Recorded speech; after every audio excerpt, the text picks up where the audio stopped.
While there are no hard set rules to abide by in the world of game development, there are certainly a few unspoken norms to follow when making sure a game is playable and hopefully enjoyable. Outside of making sure their games can run, what are some game development rules developers actually live by? Richard Rouse III, developer behind the upcoming game The Church in the Darkness, sought to answer that question and prompted his fellow game makers. What's their personal rule of thumb when it comes to game dev?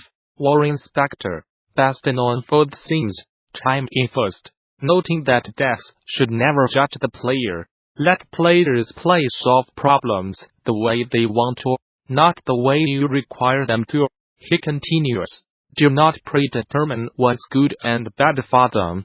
Creative director of Woodfire Gamasutra Jeff followed up, explaining that a player's intuition that something wrong is usually right, but their solution to fixing the problem is usually wrong.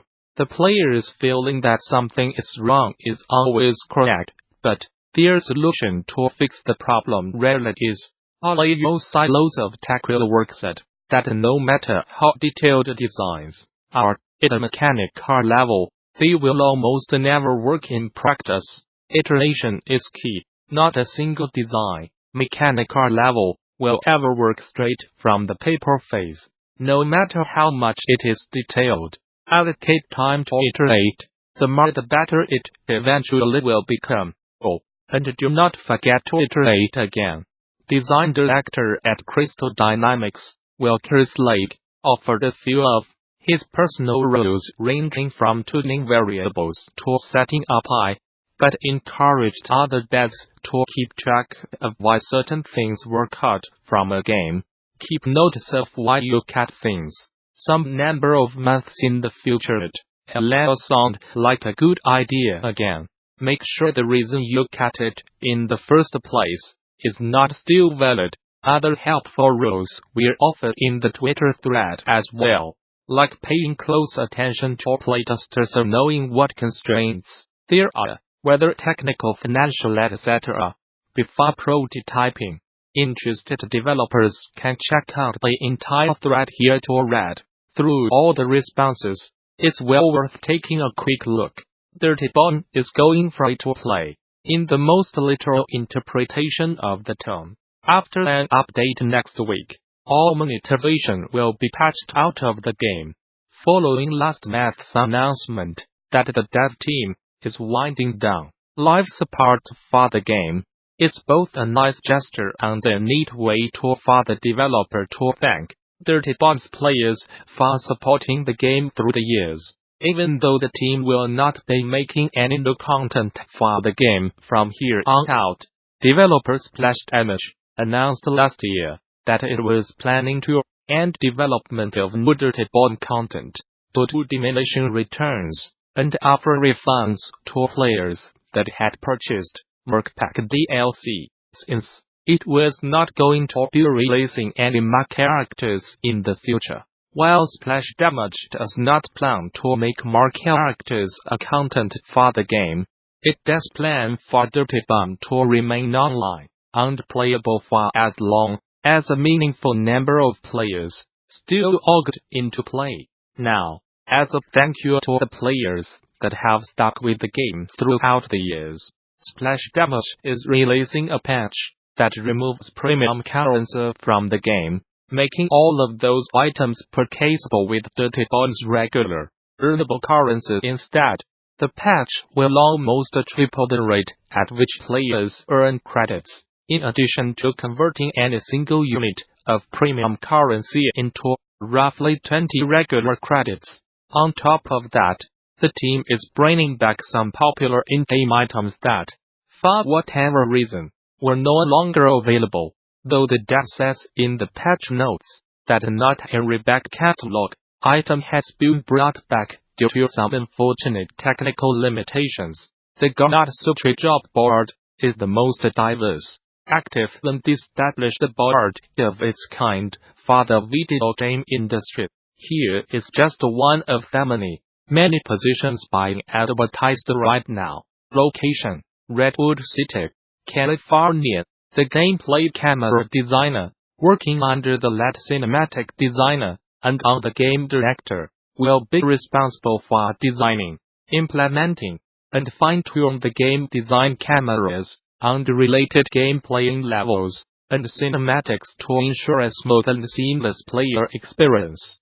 Through a rich and epic narrative experience, the successful camera designer will be able to collaborate with artists and designers to create tools and camera solutions to create a dynamic and living world. Essential duties, competencies, skills, knowledge, essential requirements. Interested? Apply now. Whether you are just starting out, looking for something new, or just seeing what's out there, the Gamasutra job board is the place where game developers move ahead in their careers. Gamasutra's job board is the most diverse, most active, and most established board of its kind in the video game industry, serving companies of all sizes, from indie to AAA. Looking for a new job? Get started here. Are you a recruiter looking for talent? Post jobs here. Newsbrief.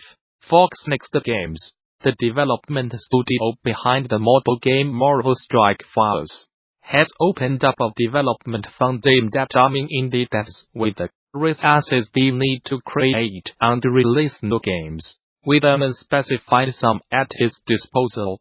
Fox Next Games Indie Fund has already picked up a few projects, including Altered Metas Etherdon and some yet unannounced titles. All in all, the team says its goal is to find and support like-minded developers, focused on innovation, experimentation and a certain amount of creative risk.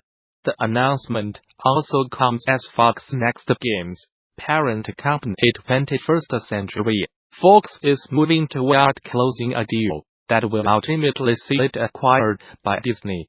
That pending arrangement has been in the works for a little over a year now, but Deadline reports that the company is making significant progress toward closing the merger.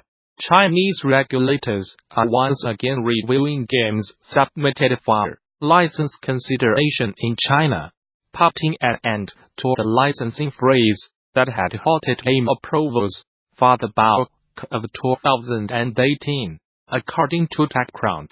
One set of games has already been evaluated under the freshly restructured system, and that licenses for approved games should be assigned in the near future. Prior to today, Chinese game makers had been enduring a 9-month-long freeze on the approval process that typically greenlights games for release and monetization in China.